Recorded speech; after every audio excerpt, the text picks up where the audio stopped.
Donc, nous sommes toujours avec Robert Scoble au Web3, à la fin de ce Web3.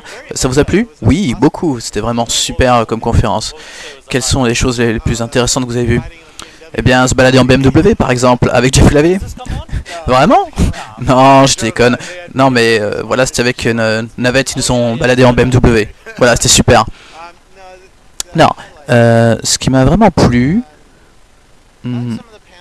J'ai bien aimé les panels, mais j'aime surtout les startups. Moi, je suis plutôt dans les startups. Ça me plaît de voir les nouvelles idées, de voir comment est-ce que les gens essaient d'innover. Donc, il y avait... le panel était là-bas, en fait. Qu'est-ce que vous pensez des startups européennes? Super. Vraiment, j'ai vu beaucoup d'innovations en Europe. Par exemple, le mobile, en particulier, qui est très fort ici. Les vidéos. J'ai une démo, il y a 2 secondes, de streaming vidéo qui vient d'ici. Donc il y a beaucoup de choses qui arrivent. Vous étiez au Web3 l'année dernière? Non, j'étais là il y a 2 ans, quand il n'y avait même pas 400 personnes. C'est vraiment plus grand. Et alors, comment est-ce que la scène s'est développée dans ces 2 ans? Eh bien, c'est plus mature, parce que c'est pas...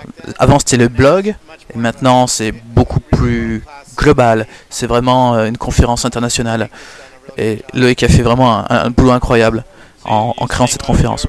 Donc vous restez en Europe un petit peu ou j'étais en Londres la semaine dernière. Certains rentrent à la maison. Nous on va revenir en Europe 4 fois cette année. Beaucoup de voyages. Et il va y avoir le Lift en Suisse. En février je serai à Davos. En janvier. Je reviens en mars. Et puis en avril à Amsterdam. Beaucoup de voyages encore. Quel genre de projet vous travaillez actuellement? Est-ce que vous travaillez toujours avec Podtech? En fait, je travaille encore à Podtech jusqu'à janvier. Et ensuite, je vais commencer quelque chose de nouveau. Créer ma propre société ou travailler pour vraiment la compagnie Fast Magazine. Je n'ai pas encore trouvé ce que j'allais faire. Mais je vais certainement commencer quelque chose de nouveau. Et il est temps de faire quelque chose de nouveau. Il y a tellement de choses innovantes dans les vidéos. Particulièrement avec les téléphones mobiles. Regardez, je peux publier des vidéos à partir de mon téléphone portable sur tout l'internet. C'est vraiment de la très bonne qualité. Ça, c'est la même capacité que les télévisions, comme ils ont un petit peu autour. Maintenant, je peux interviewer les gens en live, les mettre sur mon ordinateur. Je peux prendre des questions de n'importe où dans le monde. Et je peux chatter avec le public. C'est vraiment très très intéressant. Alors, peu importe ce que vous allez faire l'année dernière, ce sera... Est-ce que vous allez encore avoir une communauté? Comment ça va se passer? Comment vous vous ressentez avec toute cette communauté derrière vous?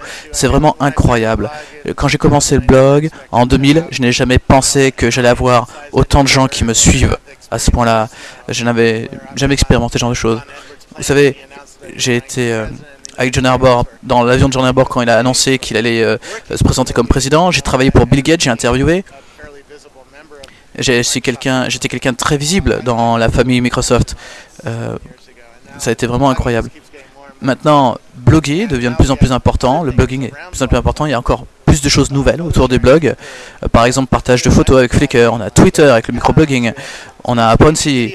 On a également le streaming avec des chaînes vidéo streaming avec Ustream, Justin TV, etc. On a évidemment tous les réseaux sociaux. C'est ça qui se passe dans les dernières années. Facebook, Beboz, MySpace. Et encore, il y a énormément de choses. Tellement de choses se passent dans le monde social que nous pouvons partager nos vies avec tout le monde. Et c'était vraiment, on peut faire tellement plus qu'il y a 10 ans. Donc beaucoup de potentiel. Alors, oui, regardez, le fait que je puisse publier les vidéos à partir de mon téléphone gratuitement, c'est juste, c'est incroyable. Ce que vous pouvez faire maintenant, j'ai pas besoin d'aller à la télévision, j'ai pas besoin d'être drôle, j'ai peut-être pas une grosse audience, mais je peux publier des vidéos que certaines personnes vont vraiment apprécier. Si j'avais un marché avec les chaînes de télé, ce serait possible. Voilà, je peux faire mon petit geek show. Mais là, c'est vraiment intéressant. C'est un nouveau monde. Et les gens comme nous peuvent construire des marques et construire de l'audience. Et on peut toucher des gens. Juste, on peut... regarde 2020 par exemple. C'est un très célèbre star de la vidéo. Mais il y a quelques années, personne n'aurait jamais parié sur un petit Français qui puisse être connu mondialement comme ça. C'est vraiment difficile, surtout quand vous êtes un comique, quand vous commencez, si vous êtes assez bon sur YouTube, c'est tellement facile de se faire remarquer sur YouTube. Vous savez, c'est comme ça que tourne le monde. Quand j'ai grandi, on avait 4 chaînes de télé. On avait NBC, ABC, CBS et Poly Télévision. Comment est-ce que votre show pourrait m'atteindre? Ça aurait été impossible. Impossible si vous n'auriez été si célèbre. Et comment tu deviens célèbre si tu peux pas aller sur la télé d'abord? Donc maintenant, on peut être célèbre sur YouTube et ensuite finir dans une grande chaîne de télé. Mais faire le comique, ça n'a jamais changé le monde. Le monde change par des gens qui font des choses intéressantes et qui essayent avec d'autres personnes de vraiment changer les choses. Merci beaucoup, à très bientôt Robert.